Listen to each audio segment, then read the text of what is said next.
Oh, my sound's going to be on. Hey, and we are live.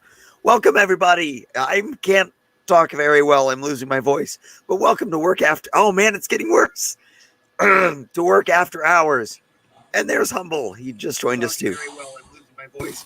But welcome to Work After... Oh, man, that sounds really, really bad on there.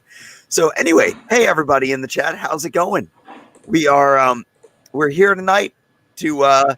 announce some winners and talk some gun stuff. So without further ado, let's go ahead and we're going to go ahead and announce the winners because I want to get that out of the way beforehand so that if they come in afterwards and want to watch the video to find out if they won, they can find out pretty quick. So without further ado, the winners of the 5,000 sub giveaway. The 2 swag pack winners. Oh, and before I announce these, if you win, do me a favor. In the comments down below or in the chat, write your email address and I will email you to get your information. I don't want you guys putting any actual serious information on there. And then I'll delete your email address out of the chat and the comments after I grab it and put it on there. So put your email address in the comments if you won something. All right, you ready? Here we go. The 2 winners of the swag packs are Andrew Lee and Jerry Johnson 2. So if you Andrew Lee or Jerry Johnson, write your email addresses down and I'll shoot you an email and we'll get your info. The one of the Suarez triggers goes to Daniel Bruno. The second Suarez trigger is going to go to Karl Disney. The striker is going to go to Kyle Blackwelder. Oh man. The slant comp. Did somebody just go to the bathroom? The slant comp. The slant comp is that's my wife. My wife is messing around at the sink. She's using the restroom in the background. No, it's fine. The slant comp is going to go to Jay Newport. The PO1 grips are going to go to Chris Covington.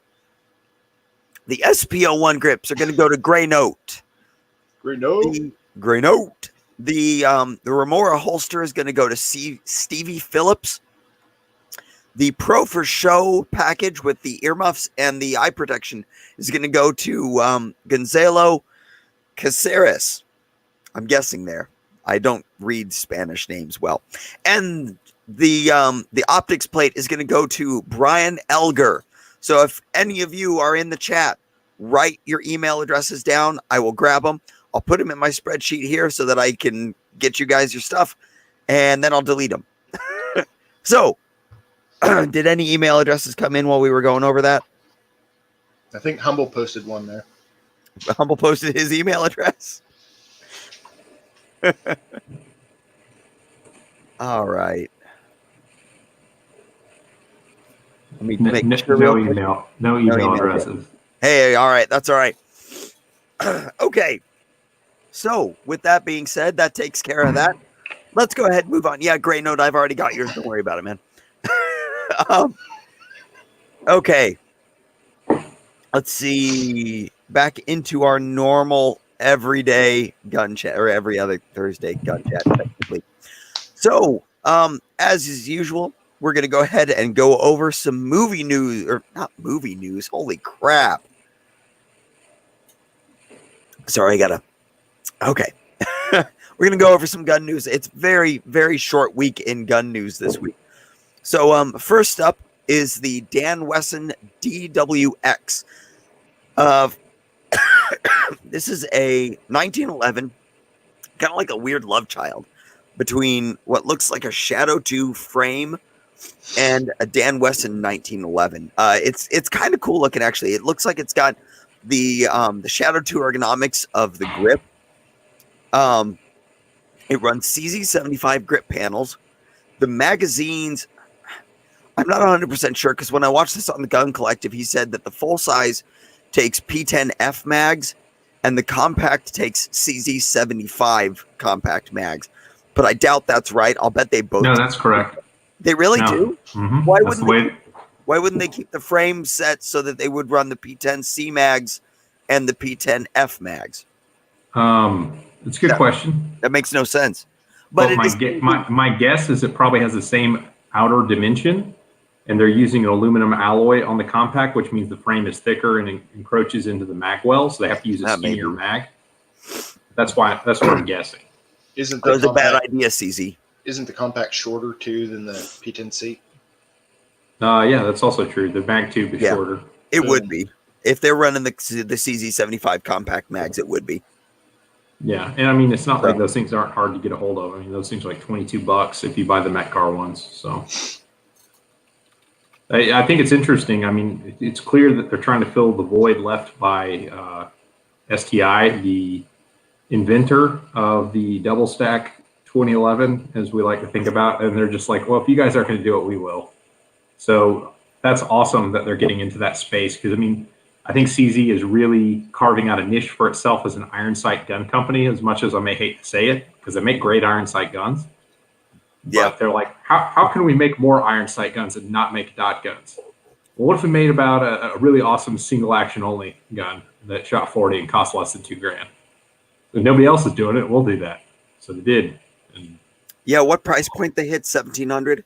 yeah, they're $17.99 MSRP, and And CZ products generally don't come off the MSRP, but by about 10%. Yeah.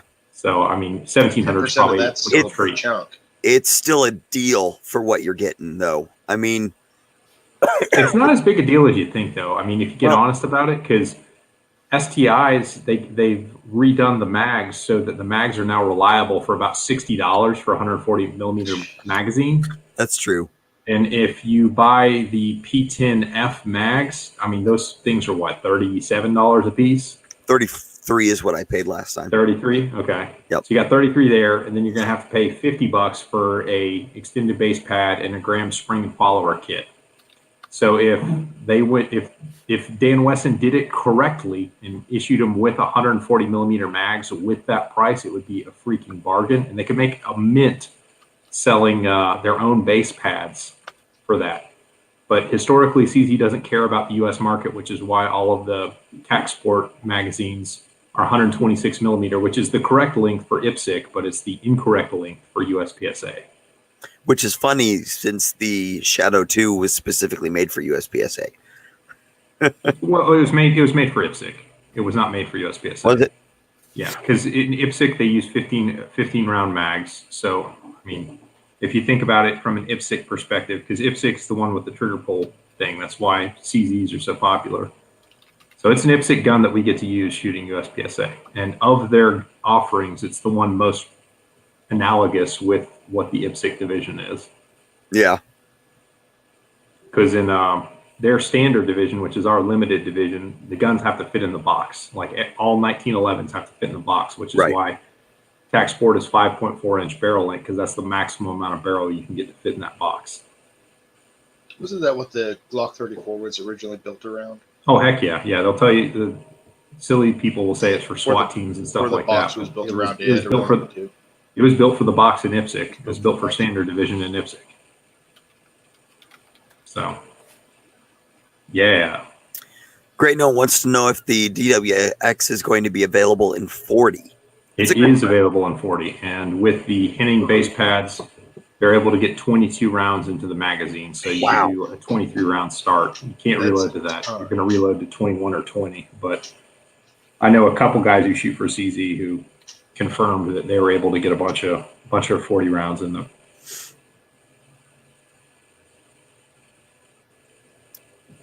But they're also doing the compact, which I thought is that's going to take away, like, the gun's going to be scarce as soon as it comes out. It's going to be just like the Shadow 2 was, where everybody wants one or two, and there's like 50 of them to sell nationwide. And so then it's going to spike artificially for the first 3 months while the second set of production run goes through, and then it's going to come back down to MSRP. Then the third round's going to come in. It's going to come in under MSRP. That's the way all of the CZ product launches have been since I've paid attention for their big competition guns. Do we know when the U.S. production is going to start ramping up on CZ? Because I don't think their facility's even made yet, is it? Oh, they announced the North American headquarters, which was before construction started, back in April. I went back and looked. Yeah. So I mean, we'll be lucky if they're in the ground right now. And a facility like that's going to take probably 12 to 14 months to build, and then probably another month or two to get up and running. So I would be surprised if we had any US CZ products by 2021. Yeah, I think you're probably right on that. But that's completely speculation. Don't take my word as gospel there, guys. I'm making that up. I am in construction, so I know how long things take, but I don't know how long their construction schedule is. It'll be at least mid next year. I couldn't remember for the life of me when they actually announced that. Yeah, I went back and looked at today. Unrelated, you didn't prep me for that, but I just went back and looked. It was April. Gray note, I agree. Glockmaster race, even though you're probably making fun of me. I can say that my 19 ran great last weekend, and I cannot say that about the 17, the 34, or the Stride Ball. So, the 17, those were all. So the gun that you left stock worked, and the ones you've been monkeying with didn't work. Nope. No? The 34 and the Stride Bog are the closest to not. Yeah, the Stride Bog's completely stock operating system wise, but the 34 is closest. What kind of issues were you having? Ammo. So you fed it trash for your oversprung stock guns that wouldn't run it. Yeah. It wasn't that. It was light primer strikes. Yeah, I don't think that's the gun's fault if it's completely stock, man. No. So 19 eats everything, though. My gun ran flawless. The ACZ. Yeah, it did. And it ain't anywhere near stock. Well, you had that one. Well, the issue you had was a limp wrist, but it was a weak, support hand only limp wrist that it didn't eject. But that was, and we shot. Shoot, I shot just under 500 rounds. I think just rough estimate, I was probably at 750. 750 rounds? I think so. 750 something. Yeah. I only know on the 34 or the 19 total. Combination of the three. I only probably put 30 rounds to the 34. Started not liking that ammo, so I switched it. That was the only ammo I brought. Buy better ammo, bro. I know. Yeah, so speaking of which, the thing that we're talking about that we shot a bunch of ammo with, Builder and I went to a class this past weekend. We actually trained with Condition Red Response up in Fort Wayne, Indiana. Fantastic group of guys, made up of it's 4 people total. It's a guy and his wife, and then 2 other guys. And it was freaking awesome. We did advanced movement and low light, where we first we learned how to do flashlights and such, and then we did a lot of room clearing and usage of cover and concealment, and it was pretty freaking awesome. But yeah, as I said, I went through just under 500 rounds through my pistol.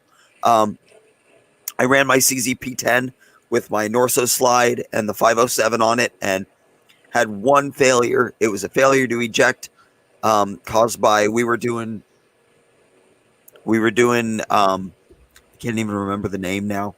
We were beating up fence posts. No, we hate trying to shoot them. We hate fence posts.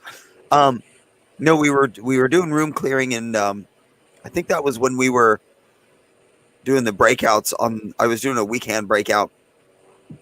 I went around the wall and took a left-handed shot and just didn't give it enough to be able to eject. But someone has accused you of sounding like Joe Rogan when he's toking.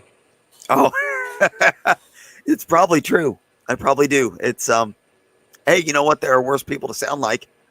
I mean, he's a podcast. He's like one of the top. That comes straight from the heart of Mr. Harry Holsters. Oh, thanks, Harry.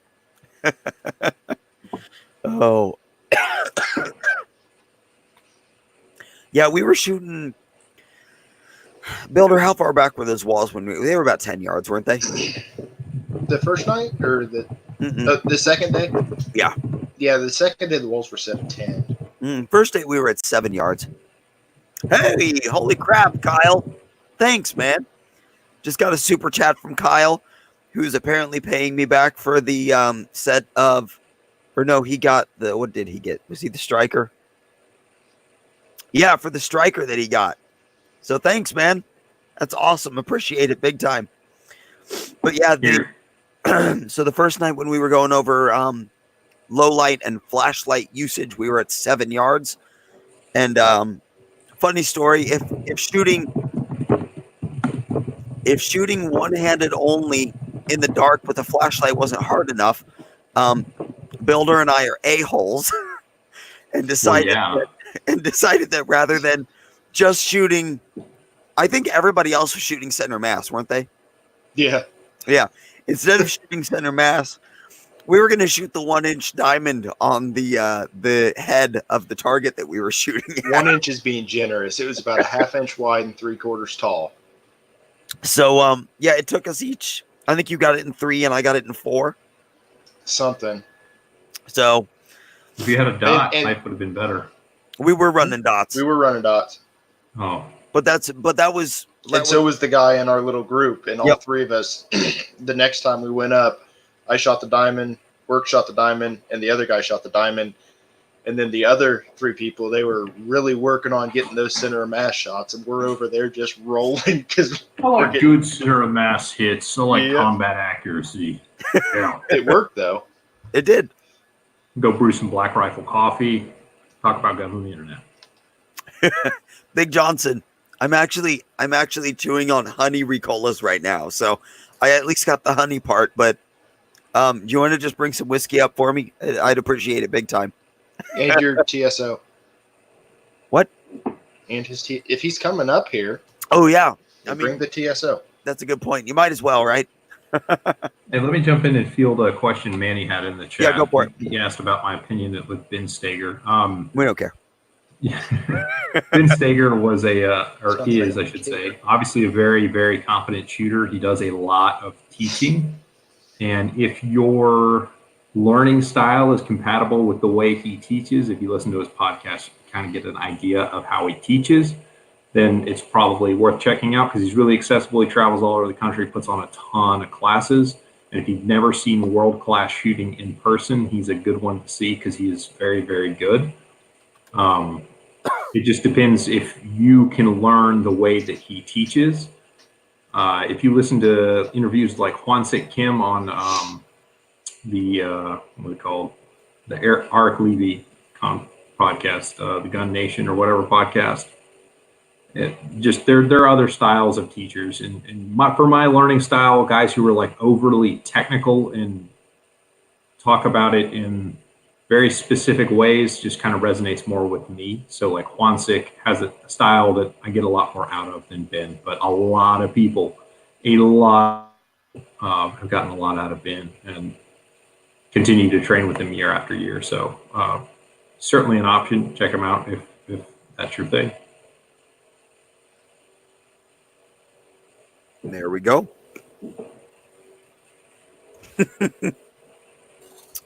Professor, I can't turn my mic volume up, but I can get really close to it. It's not going to help the quality of the audio though, because it's just going to sound really weird when I whisper into the microphone. See, I'm just laughing at Harry. Oh, what's he saying now? Big Johnson was saying the paper plates were good targets. Oh. Okay.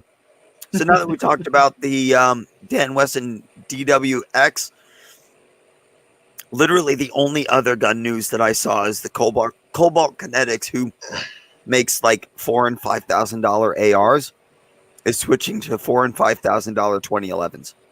I thought they went out of business. No, they're just like switching. Years ago. Mm-mm. Oh, yeah. I saw one. I just don't care though. Proceed without me for a minute. I'm going to find it. It was on Instagram, so it has to be true. I don't understand why. I mean, you can pull up the pictures and show chat if you want of what these things look like, but I don't understand why Cobalt Kinetics is getting into the 2011 space, and it is 2011 space because the frames attach at the front of the trigger guard. So I mean, it's a straight up 2011. So I would be surprised if STI, who has been really happy to enforce their intellectual property rights right now, doesn't send them a cease and desist letter. We'll see what happens on that front. Maybe they're licensing it from STI. I don't know. So But, I go think ahead.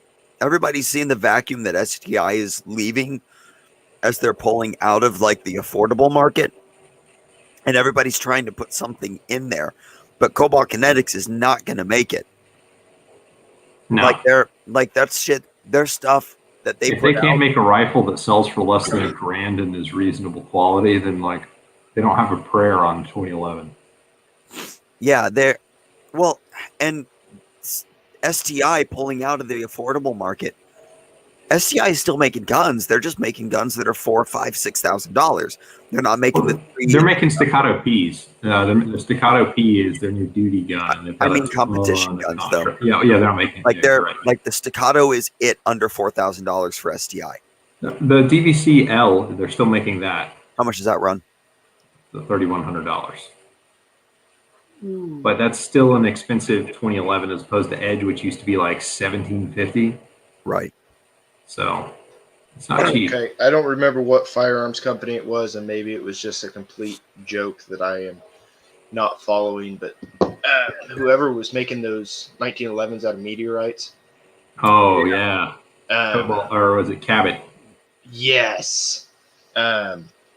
Somebody posted that they were working on making a 1911 out of a loved one's ashes. That's wrong. Hey, Jordan, how's it going? And as I say that out loud, I'm thinking that I was bamboozled. Jordan got their name right, too. Hey, they make stain, too. Pretty good stain. If you're looking for exterior stain for your deck or something, Cabot. Great stuff.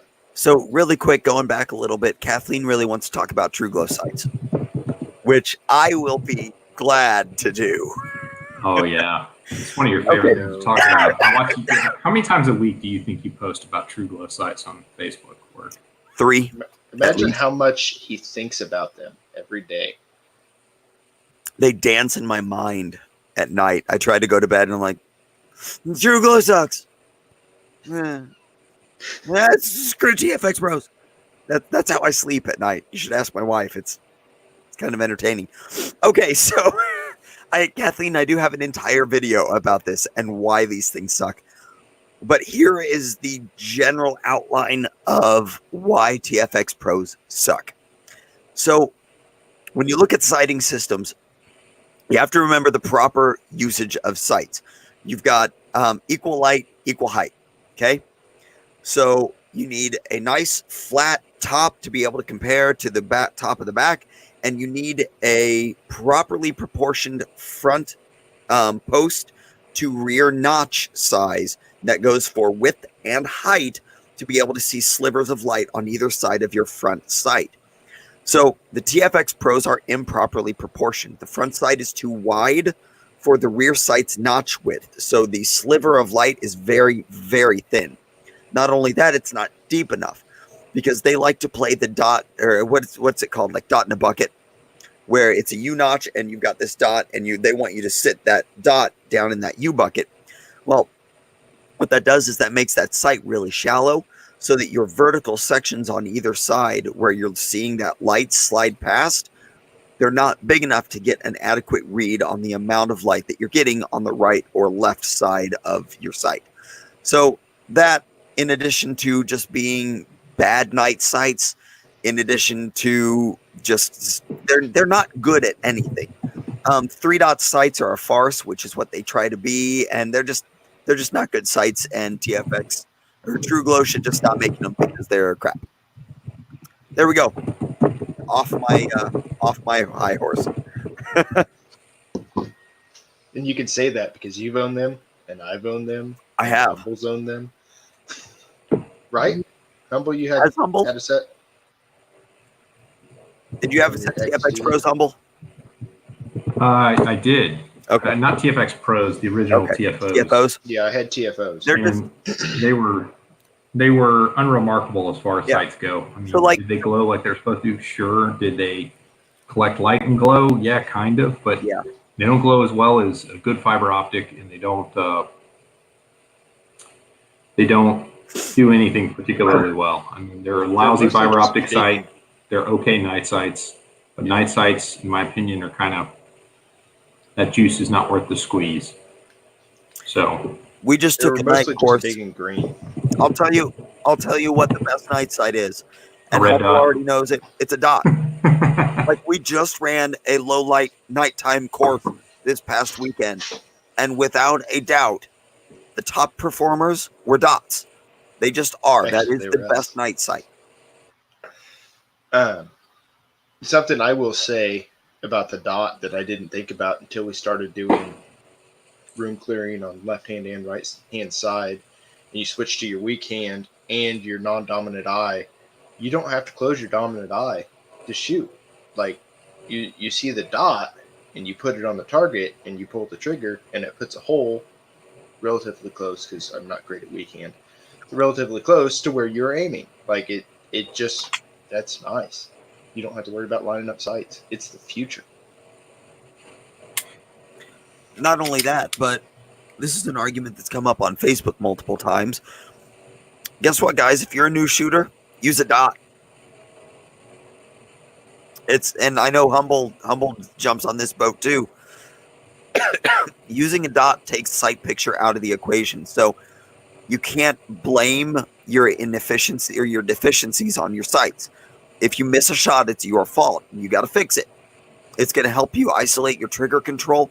It's going to help you isolate your recoil management. Once you get all that crap out of the way and you can shoot where the dot is, then you work on your iron sights and lining up that sight picture. Just last week, I took 2 new shooters to the range, and I let them shoot my 34s with dots.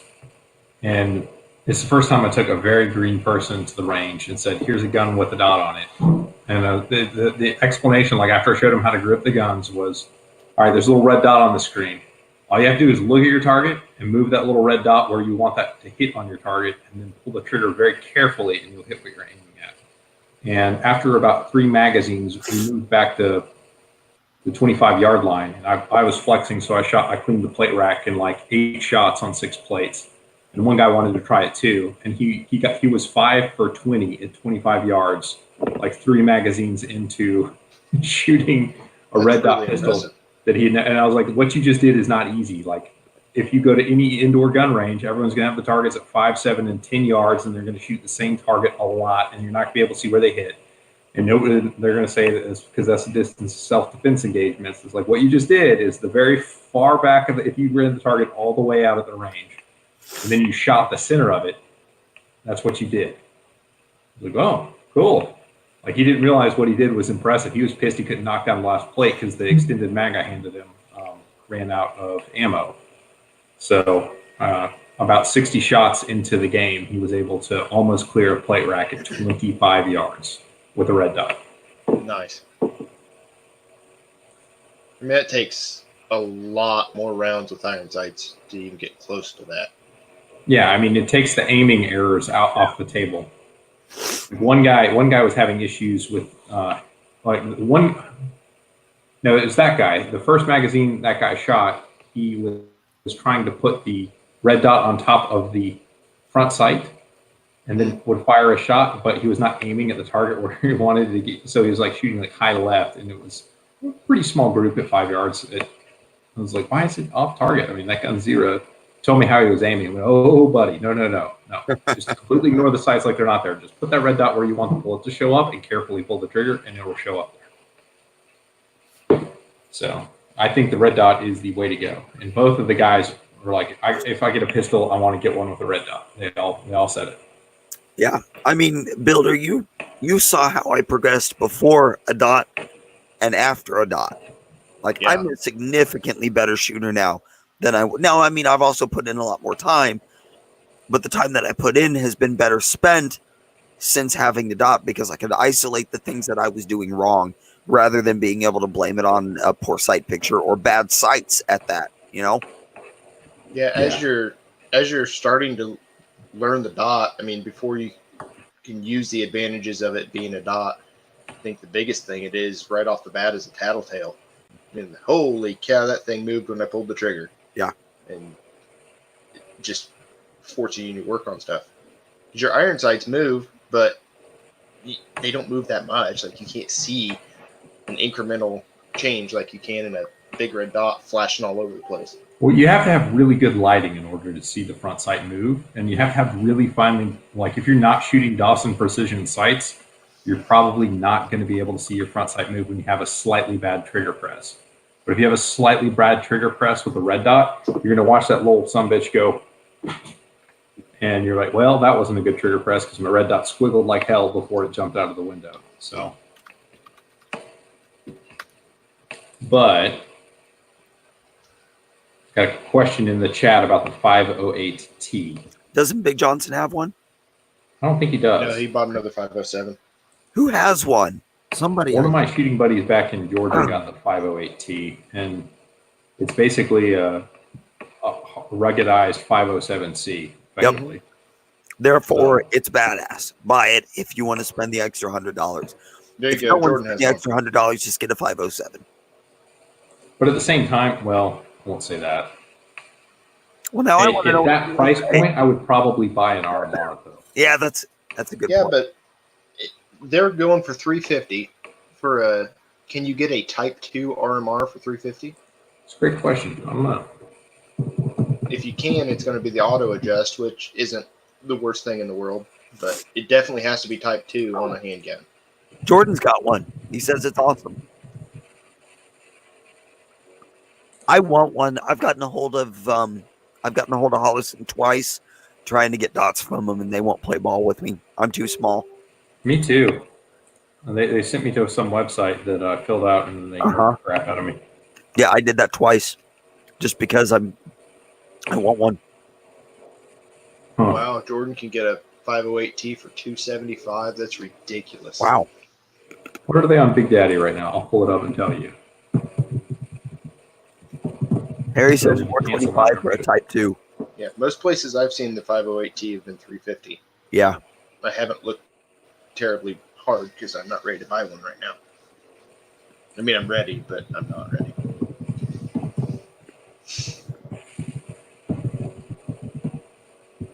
Hey, Ashley, don't worry. The 507 is the only reason I'm getting a good shot with the B10 or C. So you're in good company here. I don't remember my Big Daddy Unlimited password. Got my password. This is a good time as any to cancel my account over there.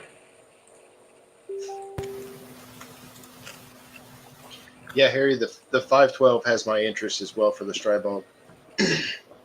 You got a buddy that's been holding out for the 512T to drop in price, and it didn't. So he ended up getting a 515T instead. But I'm okay with it not being titanium, so I would get the 512C in a heartbeat. Oh, I have some gun news for you. Ooh. Yeah. Oh, yeah. Go ahead.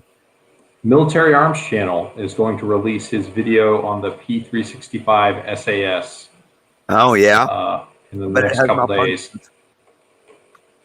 And he cusses a blue streak in this one, yelling at Sig and decrying him after he gets really excited about the product that he goes to shoot the first round. And at 7 yards, his gun was 2 inches high and about 4 inches left. And there's zero way to adjust the SAS sight once it's sunk down into that slide. Oh, my gosh. So he was fit to be tied. He was so angry about how Sig does this cool, interesting thing, and then is like 70% of the way there and just falls down on the job. I don't get it. People are really excited about that site, but I'm just not a fan. I don't trust it. I don't like it. The little bits that I've seen here and there, it's basically black at night. Like, it doesn't work at all. That's because the SIG lamps have burned out. Yep. Mm-hmm. That's the biggest problem I've seen with the C365. SIG's tritium source sucks, and they keep coming with like burnout tritium. You need to heal mag release. There you go, Harry. It makes sense if you think about making a snag-free gun. It should have a heal mag release.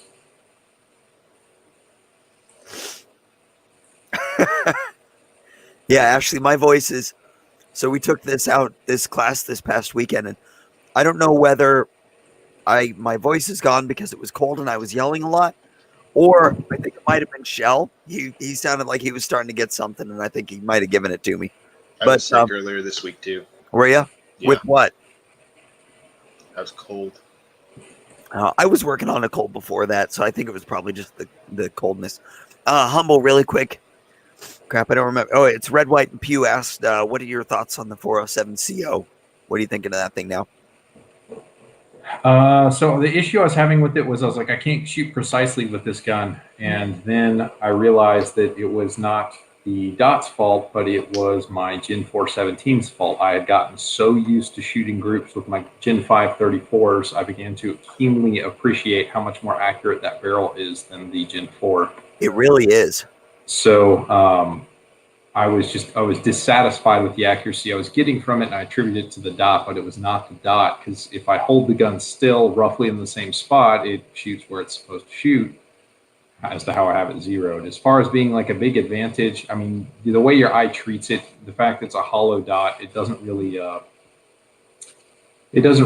change the game as far as being able to see through the dot so much. It kind of does, I guess, on like smaller targets, more distance targets, but it's not as big of a game changer as I thought it was going to be. I still like it because I think that something in the 5 to 9 MOA range is kind of a sweet spot for pistols. If you get really honest about how accurate you can be with a pistol, it's probably like best case scenario is about a 5 or 6 MOA. And if you're not really trying to shoot for crazy precision, then that's a good size dot to get, because you're less likely to want to make the dot completely settle out, because finer dots are twitchier. Yep. And it'll speed you up if you shoot with a bigger dot, because you're not as tuned in to the movements of the bigger dot, because they don't appear as twitchy. So I like it. I haven't taken it off my 17. No, I did not. You talked about it several times. I did. I never did turn it on though. Like while we were there. Yeah, I never did do it. I've tried it a couple of times, but I've never gotten overly comfortable with it. Like, even though you've got the dot in the middle, I always feel like it muddies up the sight picture. What he's talking about, guys, we took this class and I thought about turning on the 32 MOA circle around the 2 MOA dot on my 507s. But I just never did. I haven't practiced with it enough, and I didn't want to waste time in class worrying about my sight picture on my dot instead of listening and learning about the stuff they were talking about. So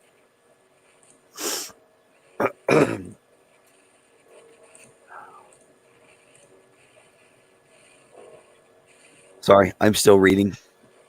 Me too. Our chat's going very well today. Yeah. It's hard for me to talk and keep up. It's hard for me to talk. So I don't know. I really like my my 2 MOA. I've not used a bigger one yet. So I guess the thing that I like is just that you can be precise with it.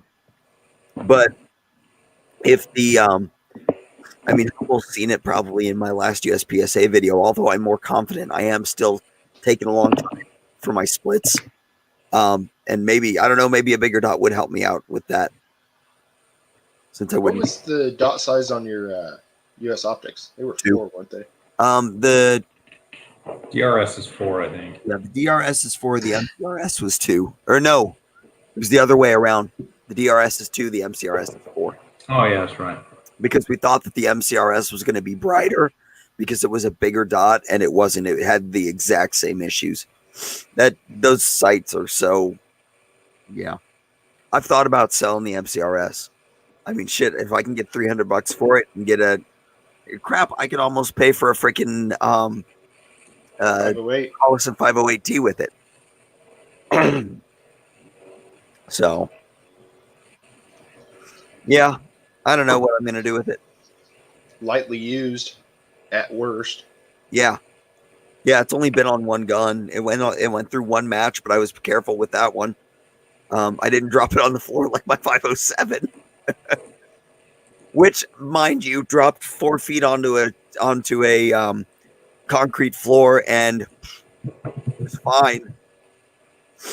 And Big Johnson's got $20. You won the MCRS for $20? Sweet. I did. Yeah. I'll get you 25, man. My out of 25. pocket for that was like $325, I think, There you go. somewhere around that. So my open gun, it's going to come in about 2 weeks now. which open What? gun? Are you getting a T&E? No, I'm getting a Suarez International Street Comp for my Glock 48. Ah, I remember that. nice. So it's going to be a Glock 48 sized gun with a 43 sized slide, and it's going to have a comp on it. And when the Shield magazines finally ship, which should be in roughly the same amount of time, then I'm going to have a little baby open gun. And the December match for USPSA, I'm probably going to shoot the Glock 48 with the Suarez slide and comp in open minor Nice. from concealment in a Nice. Harry's holster inside What dot does it come IWB. RMR. No kidding. That'll be nice. Yeah. So it'll be amusing because pretty much all the open shooters in Dallas run SVIs. Mm-hmm. So it's going to be really amusing to see if I can run down any of these guys with their SVIs with my little baby gun. It's going to be awesome. That would be impressive with literally half their capacity. Not half, because I'll have 20 rounds with the Shield +5s. So I'll have 21 in the gun, and so that's 21's pretty good. I mean, it would be basically carry optics plans that I'd be running. True. So it will be very amusing to shoot open minor. I might borrow Big Johnson. He doesn't know this yet, but for November, I might try and borrow Big Johnson's 19X and shoot it open minor in November. I've thought about shooting my 17 in open minor just because I'm so lazy I don't want to take the comp off. But that wouldn't be as cool as a 48. Okay, so really quick, they're talking about this dry bog down in the comments and Mac's luck with them. So, first of all, I'm really starting to doubt some of Mac's results on the stuff that he gets. There's no way somebody has that much bad luck with guns just naturally. I mean, to get as many of the guns as he gets that turn out to be crap, I don't know. Like, it's ironic that he keeps running into guns with these issues while nobody else does. So the two things about those. So first of all, the magazines. The magazines splitting are a known issue. They split at the back. I don't have one on me. Give me a second. Where the hell did I put them? I assume in the video he was talking about They're rounds coming out of the magazine. I was unloading a loaded magazine, and they do come out. If you grab the nose of the round and pull up, you'll launch like 8 rounds out. But it's not a problem though, because that's not how you're supposed to unload. That's not how the magazine's designed to work. Yeah, it's a stick mag. That's how stick mags run. So I don't view that as a fault of the magazine or anything like that. It's just, honestly, it's something kind of nifty that happens when you're unloading a mag. So as Harry said down in the comments, he came across like from the beginning pretty negative on it. And I don't know why, whether it's that he just, I don't know, because he hadn't even shot the thing yet when he first started off. And Zeus gives everything thumbs ups. Yep. But I don't know. Sometimes you can just tell from the beginning of one of Mac's videos that whether he shot the gun or not, that he's going to have a bad time with that gun just based on his banter and what he says at the beginning of the video. So, and how much he loves B&T. Yeah, like he really does. He's a nut swing for them. So the magazines, known issue, the welds break in them. And the solution to that is to have a magazine with a metal feed lip. They are getting ready to produce those. I just heard from Global Ordnance yesterday. Global Ordnance is the domestic importer for the Gram Power, all of their guns. And they are going to be making them, and they are going to be importing them. They don't have them yet, but they will be importing metal rimmed magazines, which is going to get rid of all the magazine issues that we've been seeing. So that's the first thing that I wanted to cover. The second thing that I wanted to cover is his apparent error or his apparent malfunction where one of the rounds actually fell back behind the bolt. So I can't show you guys because well, maybe I can. Let's find out. So I don't know if you guys are going to be able to see down in here. Let me get a flashlight. Just describe it to the best of your ability. Well, Draw us a picture. You need to see. Okay. So back behind the bolt, behind the ejector back there, and you're not going to be able to see it. There's a recoil rod right where his picture shows the round sitting back behind the bolt. That round could not have gotten there. It can't. That recoil rod just stays there. It doesn't ever move from that position. That's where it sits. When you put everything in the gun, you can actually feel the pressure of that recoil rod on the recoil mechanism as you're putting everything back together. You can't physically fit a round in there. A round cannot go where he had it unless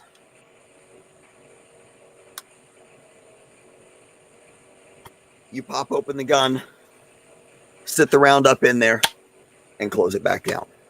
That is the only way that a spent case can get where he showed a spent case sitting. The only way. I grabbed a round earlier and tried to fish it back in there, and I can't get a round in there. It won't fit. It's too big. So I don't know, like, Harry asked are we talking about guns or us being committing suicide. So I don't know how that got back there. I don't know what the hell he's doing, but the more and more shit like this he finds, the more and more I doubt the results that he finds on this stuff, because it always happens to be with a gun manufacturer that he has had issues with in the past, or that he just doesn't hold in high esteem, or he doesn't think is like the high end stuff. So, Kyle, I have no idea what ammo he was using.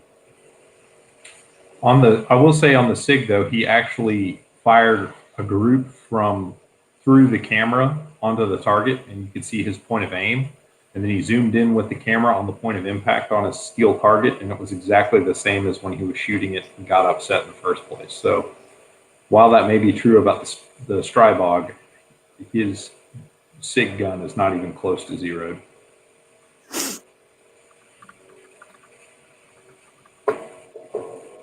Yeah, I don't know. I'm with Manny Things. I don't even watch most of his stuff anymore. If I wasn't such a big fan of the Strybog, I probably wouldn't have even watched that one. But I knew the video of him. I watched the SIG. I watched the big name pistol brands when he does reviews on those. Mm-hmm. That's it. I knew the Strybog review from him was coming up eventually, but I unsubscribed from him, so I didn't know it came up. But I knew it was going to be bad. He loves B&T, and he's not going to be happy with a Strybog. Yeah. So, along the same lines, I'm going to kind of switch topics a little bit since we went through the Strybog. So this is something else that's kind of been annoying me, and I want to get the chat's thoughts on this. So, sorry, just a second. So, yeah, a cough button, man, almost like that mute button at the bottom of the page. Hey, listen, that made it a little better. Cool. Hi. Anyway, so as most of you guys know, I watch TGC News every week when it comes out. That's where I get a lot of the news stuff on the channel here, and so every once in a while now, it'd been 2 months since he had done this. He does a gun tuber of the week, where he picks kind of an up and coming YouTube channel and promotes it on his channel to get the person some traffic. And Humble's heard me bitch about this more than once, so I'm preaching to the choir with him. But so this past week, his gun tuber of the week was Talon Sai's second channel. because Talon got demonetized because he flew too close to the sun and got his channel demonetized. And so he made a new channel, moved all of his stuff over to this new channel. And TGC decided to, instead of like promoting a non like major channel, he just did Talon's channel again. So it's coming to the point where he's just using his channel to promote like all of his buddies' channels. And I was just wondering with the chat, like, when you get that big, do you guys feel like he's got a position there where he could help people out and should, or is it like, screw it, he's just buddy and you know, everybody should, I guess it doesn't really like matter, because I want to start doing that. Man, my voice sounds really terrible now. I want to start doing a gun tuber of the week, because if he's not going to do it and give like regular gun tubers a chance, I have a small audience, but I mean, it's the least I could do to try to get some more names out there. So exactly, Harry, how much do you have to pay to get their recommendation? Like, how much do you like, what do you have to do? You know, like he actually, I wrote on there asking him why he doesn't promote like the actual small, the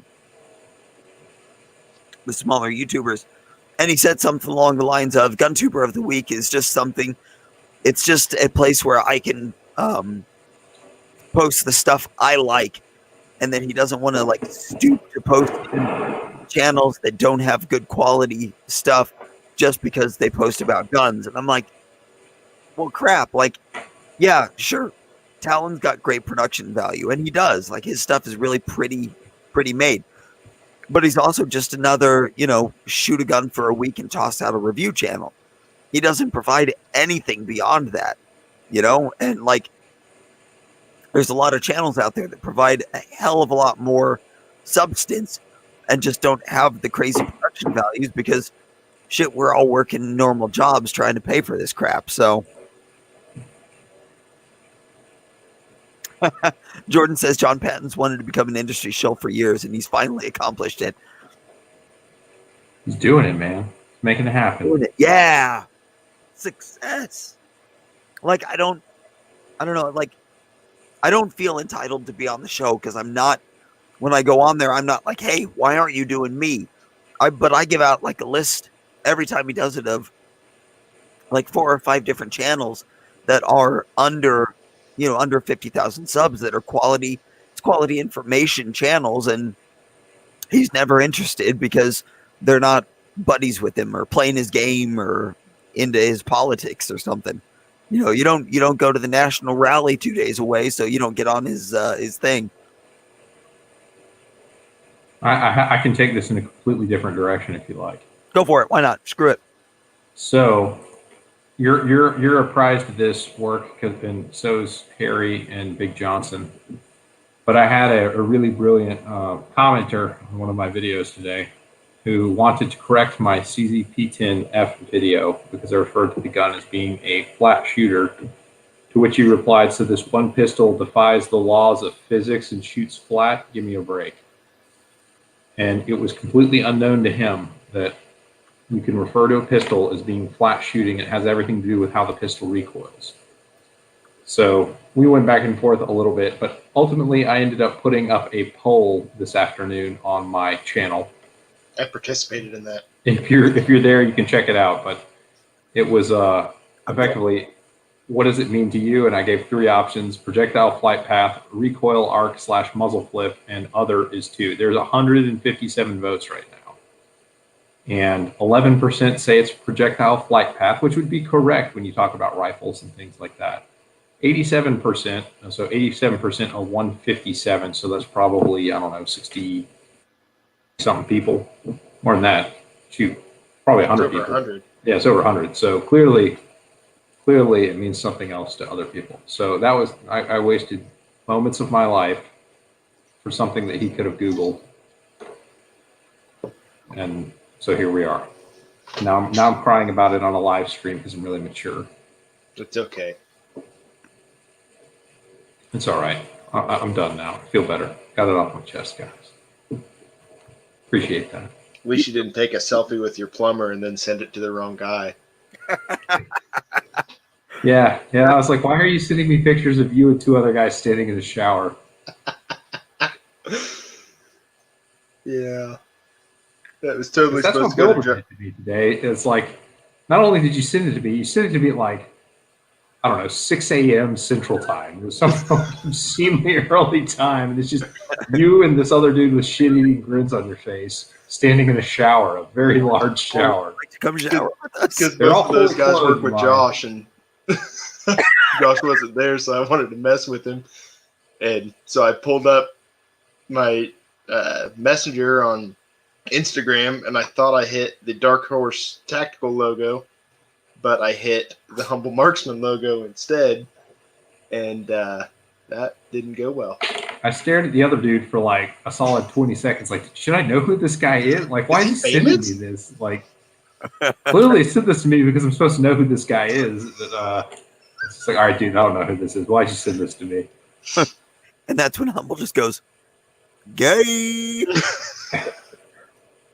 That's similar to the message I sent back. Yeah. Why are Why are you sending me me this? pictures of dudes in the shower? Well, the whole time I was like, I wonder why Josh hasn't replied yet. Yeah. So lots of cool stuff. Lots of cool stuff. All Yeah, right, I took a screenshot of that and sent it to work. I saw it. Oh, Mandy Things would like to know which one we prefer, pie or cake.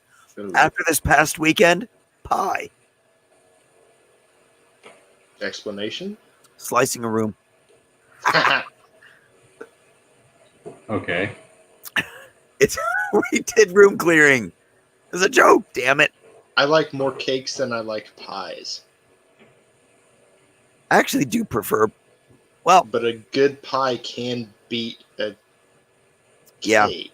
I would take apple or I pecan like both pie with over ice cream. cake any day. Both with ice cream. Jordan, you don't need to send me a fruitcake. I am a fruitcake month. Wait. Damn it. Shit. So I'm curious. I have a question. Get Shoot. the old noggin jogging here. So assuming we accept red dot sights as the default sighting system for these pistols that we're shooting now, Uh-oh. what does the next generation of pistols need to do to more intentionally integrate a red dot sight into the pistol? I mean, is it going to be like vertically integrating where Glock is dropping red dot sights on their guns that everybody cries about having to change out? I mean, Plastic. what's the next thing? Lower multi-use mounting surfaces with co-witnessing stock sight heights. That's a pretty small. I mean, it's not a big departure from where we're at. I mean, No, the that's the FN system is effectively what you just described. Yep. And it co-witnesses, but it's also $800, which is not cool. Yeah. And the stock 507, or what is it, 509 trigger is not super awesome. No. I think at some point somebody's going to come up with and it's going to be a flop, and it's going to be from a smaller company, but they're going to put the optic up front. So Maxim's already doing that. But that doesn't count. That I gun's mean, already if you big. think about it, but if you think about it though, like it doesn't make sense for a duty gun. It doesn't make sense for a just the mechanics of getting it out of a holster. Like you'd have to totally change the way holsters are designed. It's going to be a flop, but I'm sure at some point somebody's going to make one, and it's going to be a flop. I don't know. M-lock slots on the front of the slide, so you can mount a flashlight. I think that old, what's their name? Laugo Arms is onto something with how they did their slide design and how you actually mount the dot to the frame and not to the reciprocating part. Oh, right. That makes a lot of sense. I mean, there's going to be less wear and tear on the dot. The dot doesn't buck up and down nearly as much. That seems like an intuitive thing to do, but thinking about traditional actions, I don't know how you make that work given how striker mechanisms have to ride. Like, if you need a solid, 1.5 to 2 inches for a striker to ride inside a channel, like short of making Glock 17 guns with like 3.5-inch barrels, I don't know how you square that circle.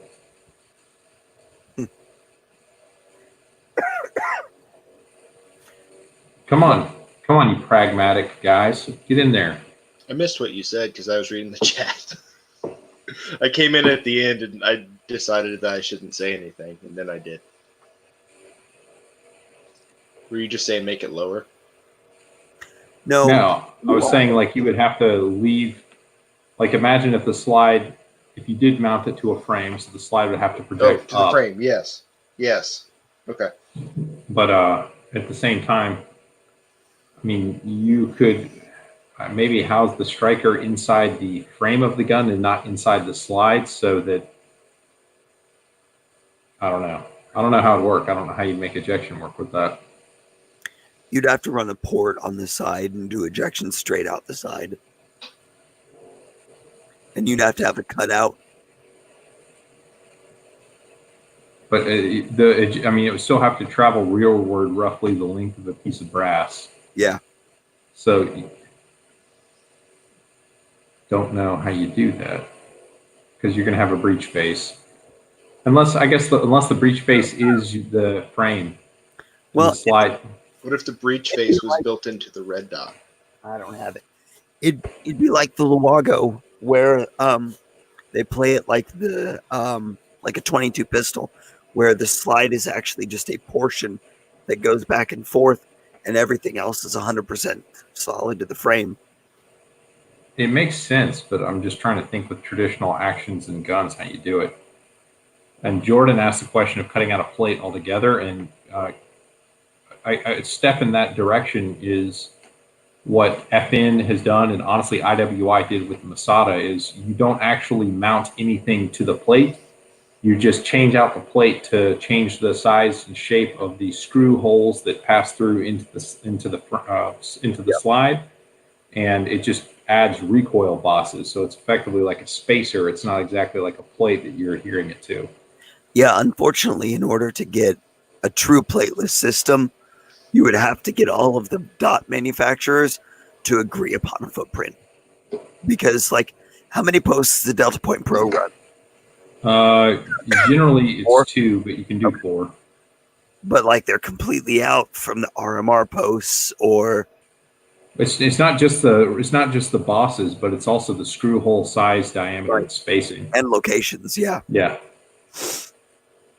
Now you might be able to get away with that if you have multiple screw holes down into the slide, but you're still going to work with the bosses. So, I mean, you could get rid of the bosses, but the bosses are what transfers that the recoil, not through the fastener. I explained this in an upcoming video that I've got coming out, but like when you've got your dot on the gun, the fastener isn't actually taking any of that It's shear. not taking any shear. That's right. And because it's not supposed to, fasteners are not meant to work in shear. They're supposed to only work in clamp load. And so what they're doing is they're clamping it, and that clamp load is adding friction between the plate and the dot. And then the only other thing that they've got is those posts. And those posts are taking almost 100% of your shear force.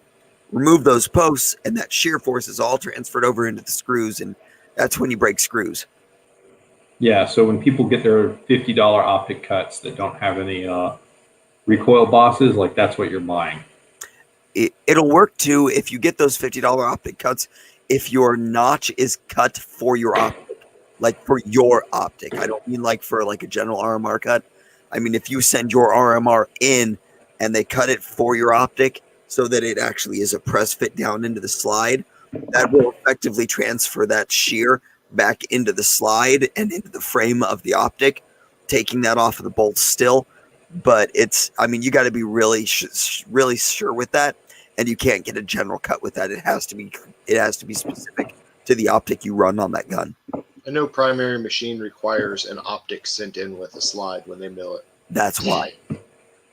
I don't know if Which they run bosses. I wouldn't. or not. I would have want. an I optic want. I would want bosses if I was going to pay for a cut. Yeah, bosses are definitely the optimal choice. Yeah, I don't know. Because If I mean, it gives bosses you or not. flexibility. Like, what if your optic dies on that slide?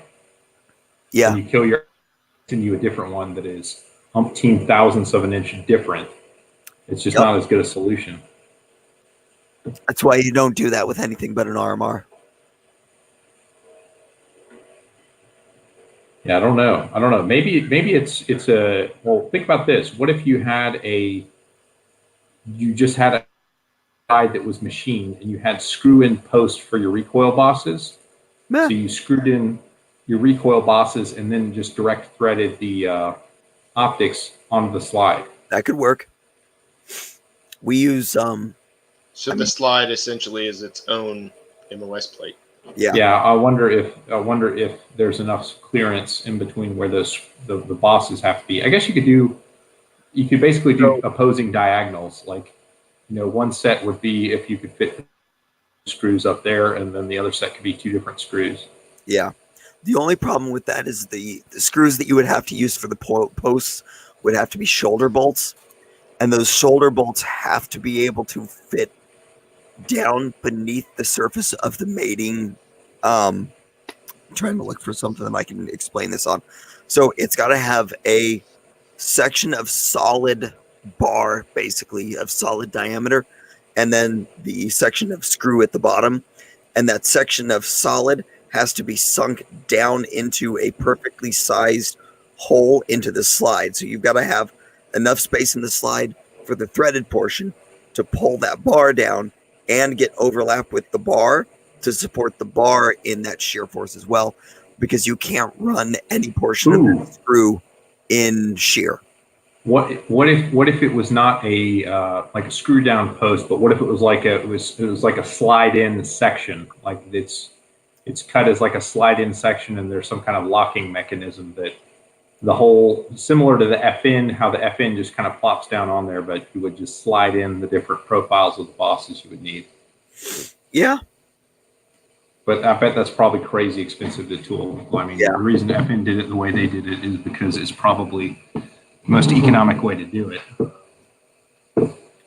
I don't know. That seems interesting to me. But at the same time, let me ask another question. Do you think that having the dot speed lower is really as big of an advantage as it was self-evidently true 2 or 3 years ago? It's really not. The only thing that it would give you would be lower center of reciprocating mass, which would slightly reduce recoil, and then a co-witness on not on sites that aren't the size of airplane rudders. Yeah, that is the biggest advantage, is it cuts down on the size of the backup irons you need. But at the same time, the biggest ostensibly is like you can get full co-witness sights. Like, full co-witness sights is a terrible idea. That's not the point of having them. You should have lower third co-witness sights if you're going to do it. Red, White, and PUS, would I recommend cutting a Glock Gen 3 or 4 for MOS plates or an RMR? I'm guessing he means or cut it for an RMR. If you're getting an RMR or an SRO or a Hollison, just cut it for the RMR. Don't worry about the MOS plates. There are so many good optics with an RMR cut at this point. If you're going to spend the money on getting it milled, I would say just go with the RMR cut. That being said, I also haven't found a single company that will do an MOS mill. True. Is it Agency that has the? It's not Agency. It's Unity Tactical has the Atom mount, which is far Unity superior. Tactical, And that is a mount system that I would definitely do. It's only like $200 for the cut, but you can run damn near any optic on it, short of like an ACOG. Well, CHPWS did something that was interesting on their V3 mount for the Glock MOS. Is they put recoil bosses on the plate itself, but they also have the screw holes raised up into the optic body, and they use smaller diameter screws. so that you get more thread engagement, because the big ding against Glock plates have always been you get about 3 threads of engagement. Well, with the CHPWS plates, you get 7 or 8 threads of engagement, which more is better, obviously. But the screws are so small, you only can use this itty bitty hex wrench, and I can't even honestly get a bit that fits in my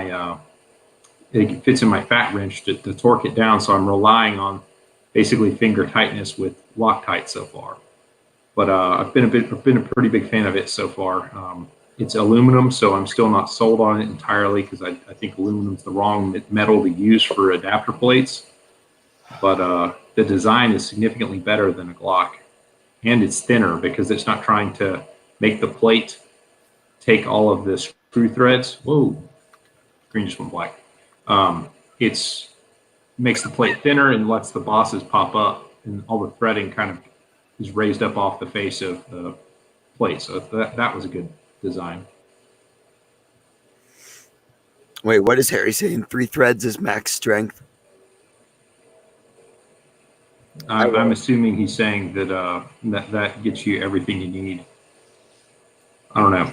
Harry, you're going to have to explain yourself. That's very debatable in the world of engineering. There are some people that think that because, so what he's talking about, now that I'm thinking about it, if you look at thread loading on a fastener, only the first 3 threads are actually holding load when you're grabbing. He's not trolling. It's an actual theory in engineering. However, if you look at that, once those first 3 threads start to give, the secondary threads start to grab. It kind of depends on your thread pitch and how thick your threads actually are. But generally speaking, in engineering world, we try to thread down the diameter of the fastener. So, like if it's a 1/2 inch fastener, we try to thread a 1/2 inch in plus a thread and a half. So, just throwing that out there. Graynote brought up something. This is another product that's worth putting out to the world if any of you guys are shooting Legions, is that Bobro sells a adapter plate for the Legion that adapts it from the DPP thread, from the bosses and thread holes to the RMR, and it allows a dovetailed rear sight so you can co-witness with the front sight that comes on the gun. So that's a pretty awesome plate. A local guy to me did that to his Legion, but I haven't made it out to a match to see how it looks in person yet.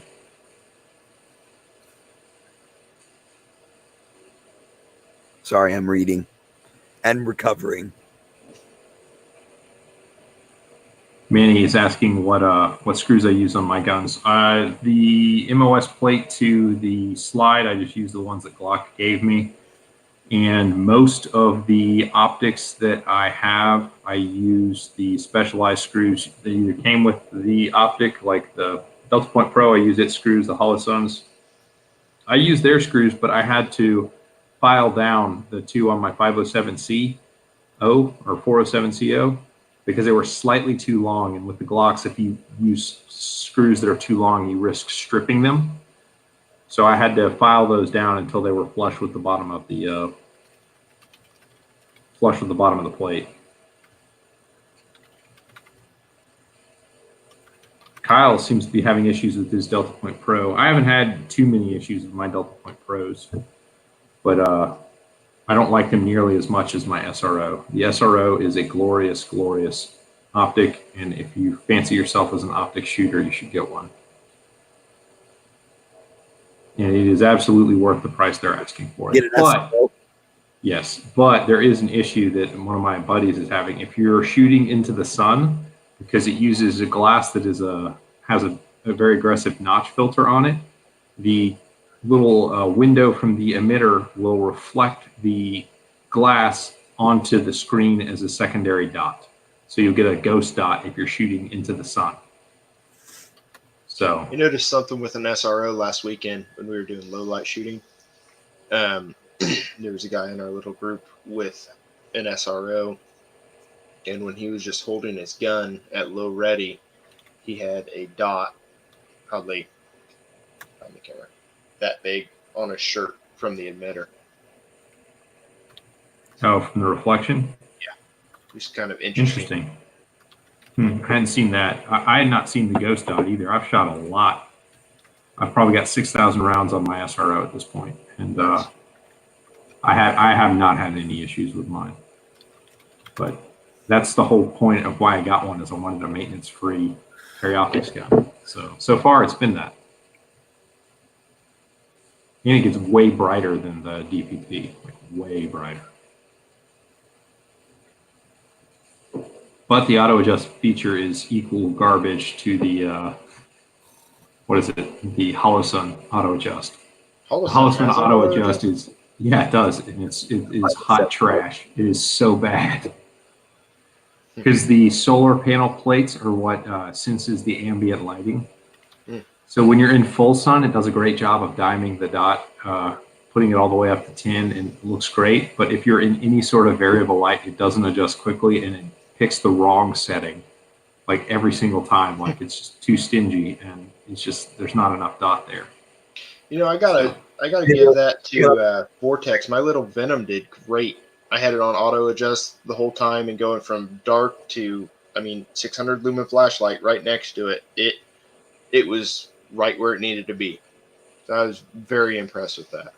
My RMR Type 2 does a much better job auto adjusting than does my SRO, which doesn't make sense to me. Hey, really quick, I gotta say thanks to Locke. He just did 20. I gotta barely say thanks, but he just did a $20 super chat and has the wonderful advice to never look at the sun. Hey, I've got a question, Work. Yeah. So is it Vincent and Hedges, Virginia Slims, or Cool Cigarettes that makes your voice sound like that? It's Virginia Slims. Swisher Sweets, don't let them fool you. You get your lipstick on the filters, and it's only the menthols. Tastes like this. Oh, man. I think if we want Work to be able to communicate at work tomorrow, we might have to. Yeah, or we're going to have to cut you off from your own chat, my man. Everybody's going to be excited. I can't talk. I talk as much there as I do on here. They don't like me. No, I was going to say something and I don't remember what. Oh, the auto adjust. Yeah, the SRO guy. Andy, did you talk about that at all with the SRO guy that we had? Nope. Okay, yeah. So we were running flashlights.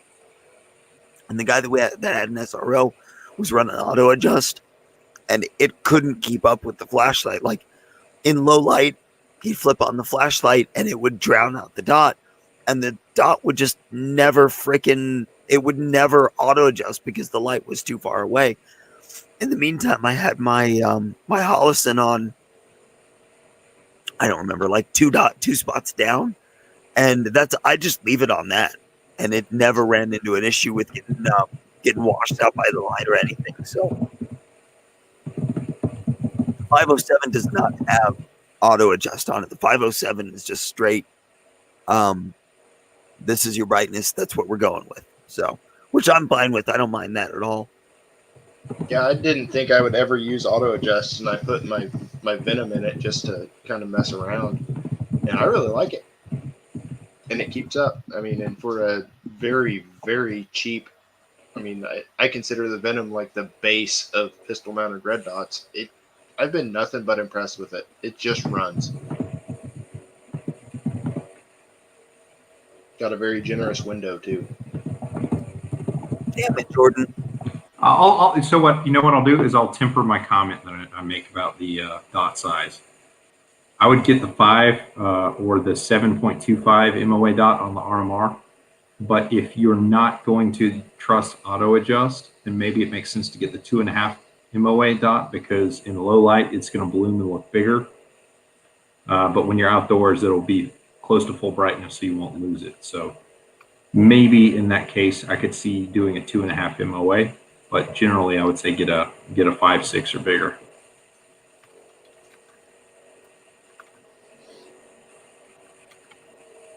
So I've got a 3.25 MOA. Yeah, that's not a bad one. My RMR is that. But if I did it all over again, I would get the 7.25 or 7.5 or whatever it is. I think the 5 MOA dot on the SRO is really the Goldilocks size. So, how rude of you, Work, to be chatting in the chat. Sorry, Jordan is master race trolling it in there. Yeah, he's doing real good. Yeah, I see him doing some good work in there. He is a rather talented troll. I accidentally clicked on a thing and then didn't unclick it, so it's still up. There we go. But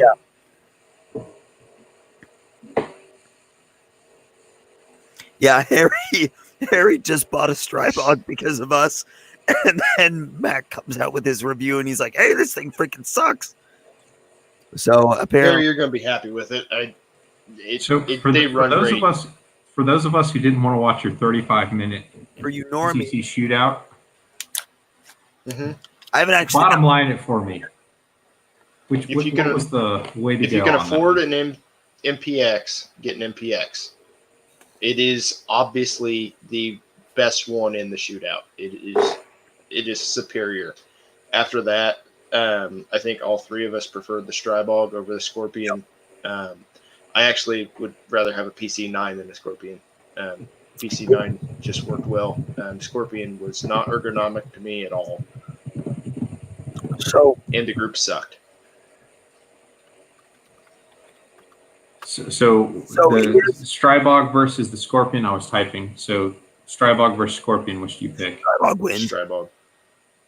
So here's a funny little tidbit. I actually had a guy on that video comment something along the lines of nothing but bias bullshit, didn't learn a thing. And I'm sitting here like, okay, first of all, the testing that we did was completely, it wasn't able to be biased because we were running USPSA classifiers and like the results were what we got. We tried busted nuts on every single one of them. And the results were MPX, Strybog, Scorpion, PCC, or the PC9. And then in the results at the end, when Aaron, the shop owner, and I were talking about it, I'm like, well, I like the MPX the most. It's the best gun out of the bunch. And the guy's like, I don't own an MPX. How is that biased bullshit that I chose the gun that I didn't own as my favorite of the bunch? Like, no, just because I like the Strybog more than the Scorpion, I like the MPX more. So screw you, buddy boy. Yeah, the MPX is just a sweet thing, but the only thing that you could really compare it to the other three was the fact that it is a 9mm PCC. Everything else, I mean, the price point puts it in a completely different category. But it's really nice. It is. It really is very nice.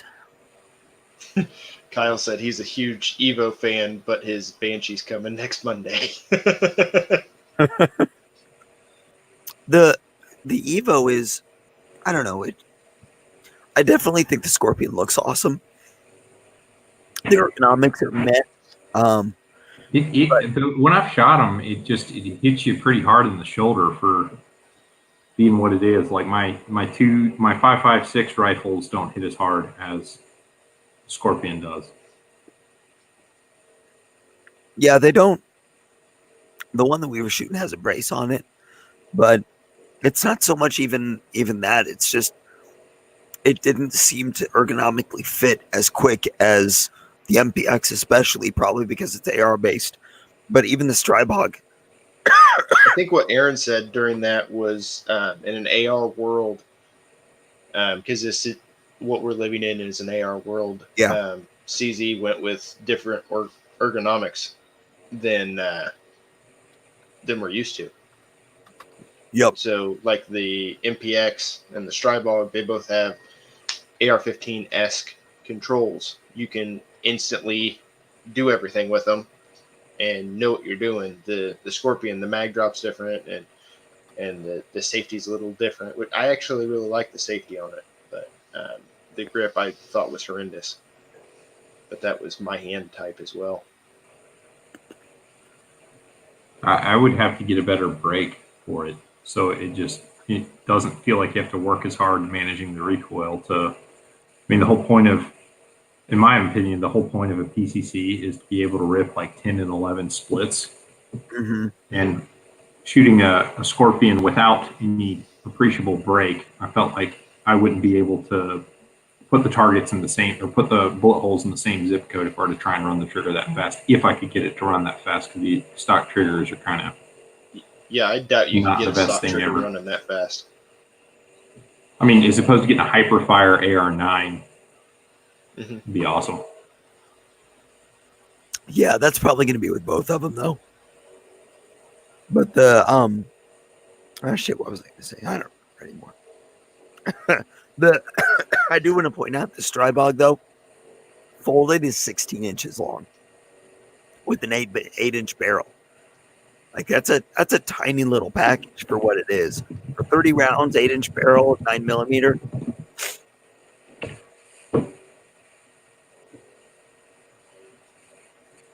I feel like you should have been drinking like hot chamomile tea this whole time work. I hate You're just sitting here like gargling sandpaper. I feel like I need to go up and like gargle like what, peroxide and salt. Yeah, you're about to get cut off here, bud. Yeah. I'm slowly quieting down because I just can't keep up the I'm sounding more and more like Kermit the Frog. You know, one thing that really excites me about the internet and open source and all that stuff right now, rainbows and what's on the other what is people are 3D printing full auto sears for their ARs now. Oh no! And, are they really? Yeah, they are. The bad. And it's just a drop-in piece that when you set your AR to fire, it's full auto rather than like you don't have to drill another hole. And it's just a stupid little piece of plastic, and there's like zero way to stop it from proliferating. So that was pretty interesting. I've seen, I don't know, probably like the past month, I've seen 5 or 6 people posting on Facebook about it. Ooh, that's not a good spot to post that. Is that like the old lightning link that people used to make with the saw blade? Well, what's interesting is like they post it in a way where like unless you know what you're looking at, it's not really obvious at what it is. Like there's one of a guy who, 2 of them I guess were guys actually shooting it, like dropping it in their guns then shooting them. But a lot of guys are like, one of them was like the "Don't Tread on Me" flag, but it was like the exact dimensions you had to print this piece to make it drop in an AR, and it's stuff that the sensors aren't going to pick up on. So it's really interesting to see how people are willing to put that stuff on the internet. More importantly, people are actually printing the stuff and having them in their own guns, which is crazy.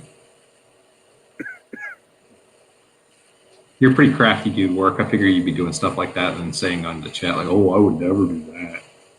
I was going to say, even if I did, you think I'm going to say anything on the chat about it? I'm not. I don't have CAD or any of that craziness, so I'll never be that cool. Because that's not the kind of file I'd want to download off the internet. No. I don't have time to do that crap. Yeah, but you're a draftsman. You can draft it up in a second. I know some people that have plans for lightning links and stuff like that. Because that was the old way. You'd take a saw blade and you'd cut it and you'd bend it and you'd tweak it and then you'd shove it in your receiver and the hammer would hit it just right or something and your AR would be full auto. But it's just not something that interests me at all. I'm just not in the full auto. Jordan says he knows nothing about the function of such devices. No, I wasn't going to call attention to that, but yeah, Kyle brings up a good point that people are 3D printing suppressors. That's really exciting because you can do geometry that's been impossible to machine with traditional methods. I don't know enough about engineering to do anything like that. Locke has a good point that nobody would ever print full auto sears because that'd be illegal. That's true. Black Rifle Coffee Company released a new ad about home invasions in California and how the gun laws will stop the criminals. Mm-hmm. That was a fun little video. They've got a lot of good ones. I like that. What was it? Was it last year or the year before that Wish.com was selling the full auto back plates for Glocks? Did you guys catch in on any of that? And then like 6 months after they started selling them, the ATF started tracking them through Wish.com, and they were going and picking up everybody that bought one. I saw that. Yeah. Why you don't? Yeah, that's unfortunate. It is unfortunate. All right. I'm gonna sign have us out, work. I'm starting to really drag ass here. So, guys, we're gonna go ahead and call it off. Thank you to everybody in the chat for hanging out. Remember, if you were one of the winners, get a hold of me. Put your stuff in the comments down below. Get a hold of me on Facebook. One of those things. Yeah. Let's see. Builder, where can they find you? They can't find you. I'm untraceable-ish. Humble, where can they find you? You can find me right here on YouTube at The Humble Marksman. If you like my kind of stuff, you can join me on Patreon and get more of my stuff, specifically blog posts over there at The Humble Marksman on Patreon. I'm also on Instagram at The Humble Marksman and Facebook, although I don't really do anything with it. Those are all my socials. And you can find us on Facebook, YouTube, and Instagram at WorkTheTrigger, and Patreon at WorkTheTrigger as well. So with that, thank you everybody for hanging out. Thanks for putting up with me and my Kermit voice. And until next time, we'll see ya. See ya.